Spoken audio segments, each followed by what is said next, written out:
Hello, ladies and gents. It's Thomas Ruzbezar with the Poet Warriors back at you with a new haircut. Look at that, looking sleek, looking sharp.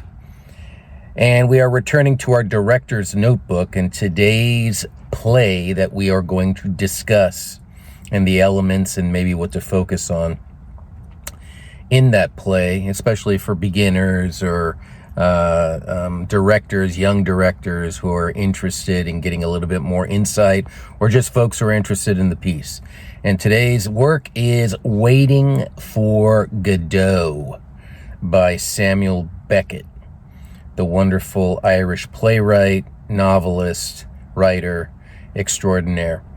This is a play that many in the theatrical world think of as kind of a groundbreaking new work, which it is. But let's make something clear. There were works before Beckett and Waiting for Godot that were much more groundbreaking, I think. They just have not received the attention that Waiting for Godot has.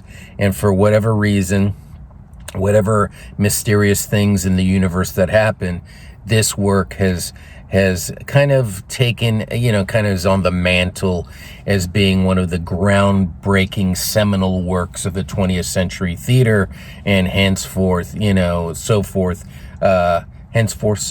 What the heck am I talking about? All these fourths I'm using. Anyway, so the work is comprised of 5 characters.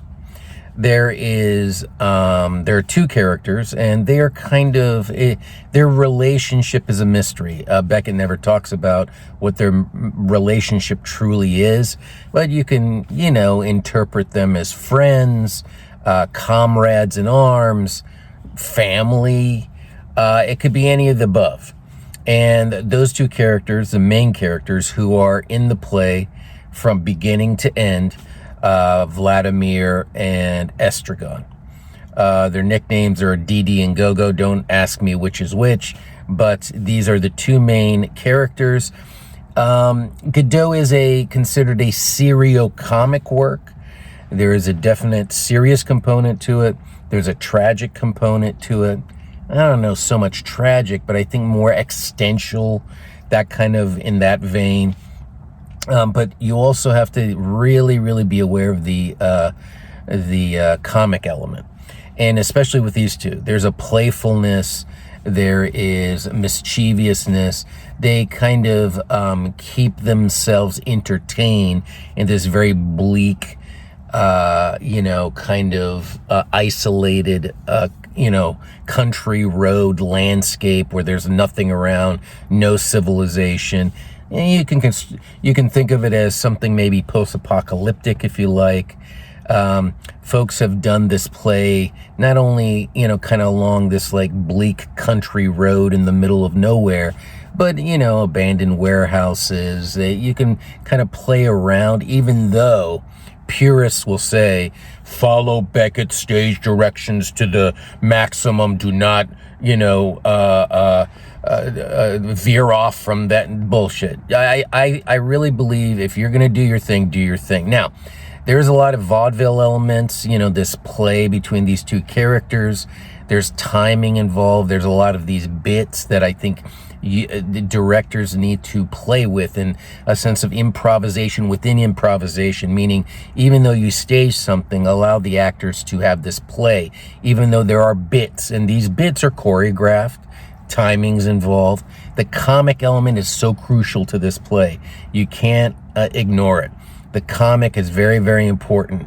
Can't just be serious, can't just be stoic, no, this is a very, very highly physical piece. Now, the other 2 characters, I think, are the most interesting, fascinating, maybe a couple of the most interesting, fascinating characters ever written. Pazzo and his slave, or servant, Lucky. Lucky doesn't talk so much. Pazzo is this larger than life, Pazzo, clown, clownish, Pagliacci, type of character. Very over the top, domineering, But again, playful. Don't play him straight. Play him as like this grotesque, over the top, a character that you want to cast someone who is unique in their acting sensibilities, who really likes to have fun, who likes to play. Lucky you have to find an actor who really can be expressive without saying much. Lucky has this one monologue. That's all he does, all he says, and this monologue is a very, very challenging monologue.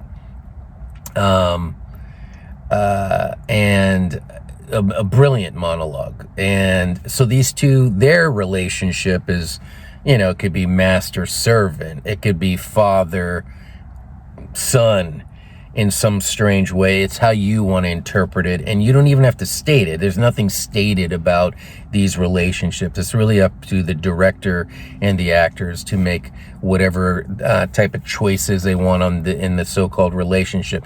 Beckett leaves it open for that type of interpretation. It's an amazing work. It's a fun work. Don't ignore the fun. Don't overlook the comic, the bits, the choreographed bits, the improvisation that can happen within, those, not those bits, but outside of that. There is a child that comes in. How you handle that, I don't know. You could have another character playing that with a mask or a cloak, or I don't know. You could tackle it in different ways if you just want to keep those 4 actors. But if you want the child to cast a child, no problem. It really is a philosophical, playful, existential. Really, it is a groundbreaking work. I agree with that. There are others that came before that are just as groundbreaking, but for whatever reason, Godot, Waiting for Godot, has kind of been sitting atop the mantle of, avant-garde. And people call it experimental, absurdist, very, very much absurdist theater. It's a play that is open to interpretation. Again, Beckett wrote a lot of these stage directions that supposedly he wanted everyone from now to the end of time to follow in terms of whenever they staged it. I'm not a big believer in that. A lot of people will, scream at me as a result.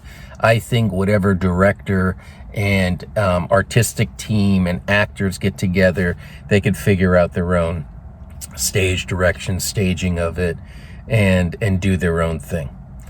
All right, Waiting for Godot, Samuel Beckett, Director's Notebook, peacin'.